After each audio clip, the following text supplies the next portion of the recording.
Aujourd'hui, on va faire un podcast spécialisé sur la carte mère. Alors, j'ai demandé sur Twitter, on m'a dit que ça intéressait les gens. Donc, j'ai décidé de le faire. Alors là, devant les yeux, j'ai une carte mère, on va dire milieu de gamme. C'est une carte mère Asus, qui est une très bonne marque. Donc, je dis oui, dans ce podcast, je vais essayer de vous expliquer comment bien choisir une carte mère, surtout en fonction de son usage. Alors là, comme je vous l'ai dit, j'ai une carte mère Asus. Carte mère aussi appelée mainboard ou motherboard. Et donc, il y a plusieurs tailles. Alors, en fonction du boîtier dans lequel vous la mettez, donc il y a des boîtiers qui sont plus petits que d'autres, ou donc il faut une carte mère plus petite. Et en général, on choisit plutôt le boîtier en fonction de sa carte mère, pas du tout l'inverse, parce que plus la carte mère est petite, en général, moins elle est performante. On va dire que pour l'instant, actuellement, les tailles les plus utilisées sont UATX ou plutôt micro ATX. C'est cette taille-là. Bon, il y en a des plus grandes qui étaient surtout beaucoup utilisées sur les anciens ordinateurs d'il y a quelques années. Bon, maintenant, c'est surtout cette taille-là que vous trouverez dans le commerce. Vous trouverez peut-être un peu plus petit, aussi un peu plus grand, mais c'est surtout cette taille-là. Donc, on va commencer par le socket. Alors, le socket, c'est le support du processeur, l'endroit où vous mettez le processeur. Alors, sur celle-là, donc c'est ici le socket. C'est cette petite partie métallique quand on appuie ici, hop, on l'ouvre. Donc ça, c'est un socket qu'on appelle LGA 775. Donc il est fait pour les processeurs Intel déjà, Intel obligatoirement, parce qu'on ne peut pas utiliser un socket fait pour les Intel avec des processeurs AMD, hein. Bien sûr que non. Donc, alors par exemple, j'ai un petit Celeron dual core sous les yeux, ok. Donc par exemple ici il y a un détrompeur pour bien le mettre dans le bon sens sans se planter, sans l'abîmer. Ok.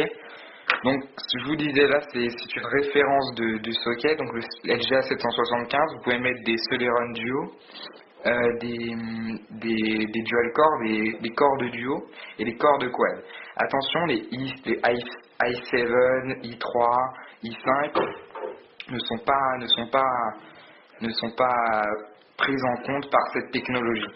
C'est une technologie qui est assez milieu de gamme puisque ce sont des processeurs qui tournent entre 50 € pour les plus basiques jusqu'à 150 € on va dire sur le 775.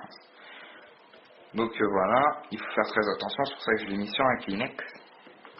Voilà. Alors les processeurs, les sockets Intel, par exemple le 775, alors pas trop pour les AMD, mais ils doivent être alimentés en plus. C'est-à-dire que vous alimentez la carte mère ici, mais il faut aussi l'alimenter ici uniquement pour le processeur. Donc pour le processeur, on met un ventirad par-dessus. Alors là j'en ai un avec, ça s'est vendu avec le processeur. Le processeur est dans une version avec le ventirad, donc c'est un ventilateur spécial pour le processeur que vous posez dessus et qui se branche ici. Donc là je ne vais pas le visser ni le brancher, c'est juste pour vous montrer. Donc ça c'est pas vendu avec la carte mère. En moment je vais vous parler des différents chipsets. Les chipsets sont les éléments qui permettent de faire fonctionner par exemple le son, le réseau ou le graphisme. Avant, il y a quelques années, quand on utilisait un ordinateur et qu'on en construisait un, il fallait brancher une carte graphique obligatoirement pour que votre ordinateur affiche quelque chose. La carte mère ne gérait pas du tout ça. Pareil pour le son, il fallait obligatoirement avoir une carte son, sinon l'ordinateur ne sortait pas de son.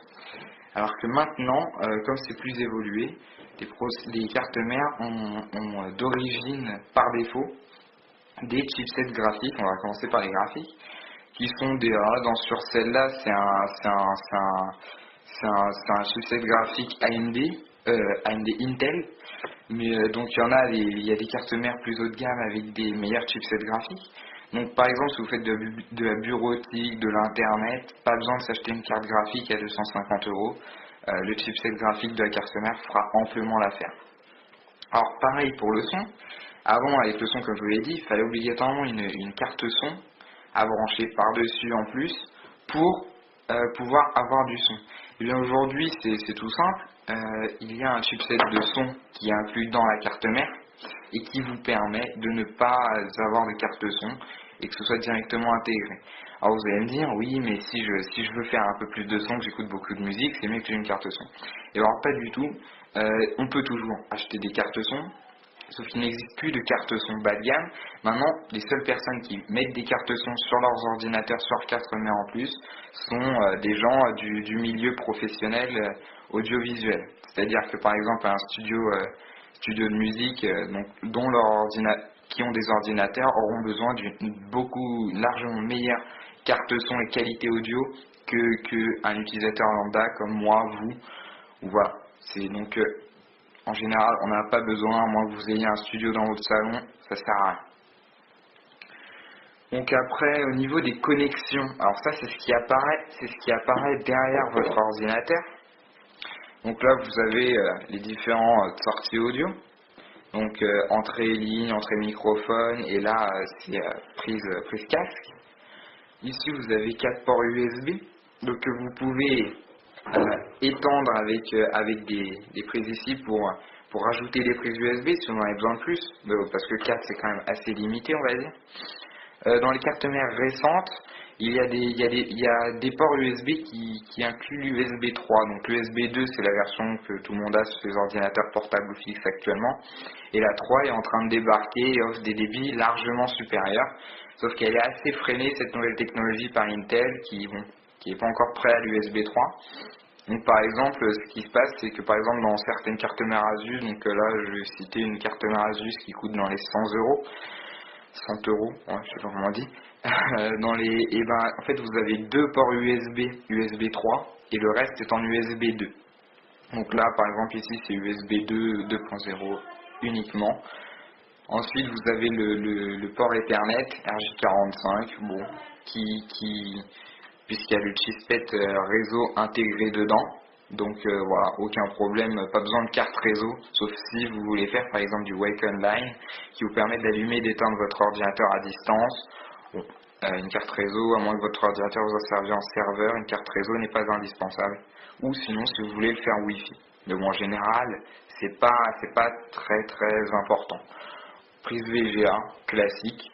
Si vous avez une carte mère de meilleure gamme, vous aurez peut-être un port HDMI. Voilà, très bon. Si vous voulez brancher à votre télé ou à un écran HDMI. Prise PS2 clavier souris. Même si maintenant beaucoup de claviers de souris se branchent en USB, même sur les hautes gammes, ça reste toujours. Ensuite, il y a les slots de mémoire. Alors ici, c'est une carte mère qui gère la mémoire en DDR2. Maintenant, par exemple, sur les sockets 1156, je crois, elle gère 1156 qui gère le i7, i5, i3. Vous avez surtout du DDR3. Alors DDR3, on se dit, si je prends une carte mère à 100 euros, DDR3, les barrettes de mémoire vive vont me coûter beaucoup plus cher. Il faut vous dire que pour le DDR3, on va dire, je vais prendre sur un exemple sur le magasin, je crois Surcouf vers Doménil, Paris Doménil, vous aurez des barrettes de mémoire à 15 euros 1 giga et 30 euros 2 gigas dans la même barrette, ce qui est pas très très cher, enfin pas plus cher que une barrette de DDR2. Donc sur cette carte mère, c'est de la DDR2. Hein, tout simplement. Voilà, là il y a que deux slots. Sur les meilleures cartes mères, il y en a 4. Cette carte mère peut recevoir jusqu'à 8 Go de RAM. Sur les bonnes cartes mères, ça peut monter jusqu'à 16. Sur les cartes mères qui sont utilisées sur les gros ordinateurs et aussi les serveurs, on peut monter beaucoup plus. Alors là, le petit truc bleu là, c'est un port d'extension PCI Express qui vous permet de brancher votre carte graphique.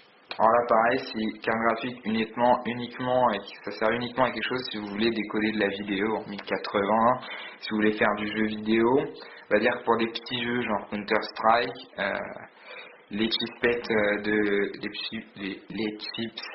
de la carte mère suffisent largement. Mais après, quand même, on se sert beaucoup des cartes graphiques. Donc là, après, choisir une carte graphique, peut-être que ça fera l'objet d'un prochain podcast. Bon, il y a différentes gammes de prix. Ça, donc, voilà, j'ai dit en PCI Express. En dessous, il y a la pile de l'horloge, ce qu'on appelle.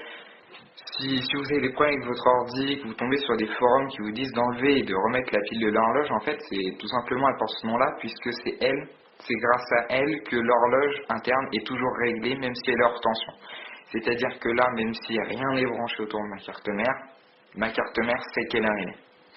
Si on la retire, je ne vais pas le faire parce que ça va faire le bazar, mais si on la retire, bah, ça va remettre l'horloge à zéro, et ce qui permet on va dire, de résoudre quelques problèmes lorsqu'on a des problèmes avec son système d'exploitation, bon, sur PC surtout, moins sur Linux. Voilà. Alors là, il y a aussi donc ici, comme je vous ai dit tout à l'heure, pour brancher des USB, par exemple, si votre boîtier comporte des prises USB en façade, et ben vous aurez des fils à brancher ici. Donc là, sur cette carte mère, comme avec Badgame, il n'y en a que 2. Donc je peux rajouter 4 ou 6 ports, on va dire, à peu près. Plus 4 ici, franchement, ça suffit largement. Là, on a deux ports SATA, donc SATA 1, SATA 2, pour brancher les disques durs. Sur les cartes mères plus haut de gamme, vous en avez 4 voire 6. Là, un port IDE pour brancher les anciens disques durs d'ancienne génération. Ici, c'est pour brancher pour brancher des prises audio comme ça, mais en façade de votre boîtier. C'est-à-dire que vous avez des prises casque en façade de votre boîtier, là ça se branche ici, alors sur cette carte mère. Donc en fait, si vous achetez une carte mère d'une autre marque ou un autre modèle, vous aurez tout est expliqué dans la notice pour chacune des cartes mères. Alors là c'est un truc qui est sur toutes les cartes mères et qui est très important. C'est l'endroit où vous branchez votre bouton. Donc ça peut paraître bête comme ça, mais s'il n'y a pas de bouton, l'ordi, vous pouvez toujours vous amuser pour l'allumer. Donc voilà, pareil, c'est expliqué dans la notice, dans quel ordre, parce que voilà, donc là j'ai un bouton sous la main, un petit bouton. Et en général, on a 4 fils. Donc ça, en général, c'est mis dans un boîtier. Donc là, j'ai retiré du boîtier, normalement, il est mis dans le boîtier. Et vous avez des fils qui pendent dans votre boîtier. Et donc là, par exemple, Power SW. Donc vous le mettez. Moi, je sais que, par exemple, sur ma carte mère, c'est ici qu'on le met. Et voilà, hop, vous appuyez, ça s'allume. Donc voilà, après, à voir dans votre notice. Ensuite, on va terminer par le port d'extension. Donc le port d'extension vous permet par exemple de brancher une carte réseau, une carte qui rajoute des ports USB. Alors ça c'était surtout utilisé dans les anciens ordi, mais bon maintenant comme il y a ces prises là, c'est plus très utilisé. Voilà, donc maintenant pour terminer, on va essayer de réfléchir quelques secondes sur comment choisir une carte mère. Alors c'est simple, déjà ça dépend de votre utilisation. Si votre utilisation est jeux vidéo, déjà il vous fera en général il vous fera plus de 2 slots de mémoire. Certaines cartes mères offrent plusieurs sockets, surtout pour les serveurs, mais bon, aussi pour d'autres jeux vidéo et tout ça. Plusieurs sockets qui vous permettent de mettre plusieurs processeurs. Donc si vous avez par exemple 4 processeurs de 4 cœurs, on va dire que ça va pas mal dépoter. Il y a aussi des cartes mères qui ont 2 ports PCI Express qui vont vous permettre de brancher 2 cartes graphiques. Alors là, pareil, c'est pour les grosses utilisations, pour les gros jeux vidéo de bourrin. Bon, moi personnellement, je n'avais pas l'utilité, c'est pour ça que j'ai une carte mère assez bas de gamme. Mais voilà. Ok, comment finir Voilà, on va dire que les caractéristiques principales pour choisir sa carte mère, c'est l'utilisation que vous allez en faire. Si c'est pour la musique, un 775 de chez Intel fera largement l'affaire. Pour aller sur Internet, ça fera largement l'affaire. Par contre, si vous faites par exemple du traitement de vidéos, traitement de photos et tout ça, il faudra quelque chose qui calcule un peu plus vite. Donc là, un petit i7, ce sera bien. Du coup, ce sera un socket 1156. Donc tout ça, je vais vous l'expliquer, je vais vous le mettre dans l'article, les références. Voilà, puis après, le chipset graphique ne sert à rien si vous branchez une carte graphique. Voilà. Donc ça, on s'en fout. Pareil, si votre carte mère est HDMI, n'est pas HDMI comme ça, mais que vous mettez une carte graphique HDMI, au final, c'est quand même HDMI.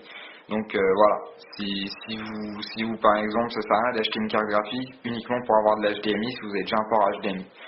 Parce que ça fonctionne très bien d'origine sur la carte mère.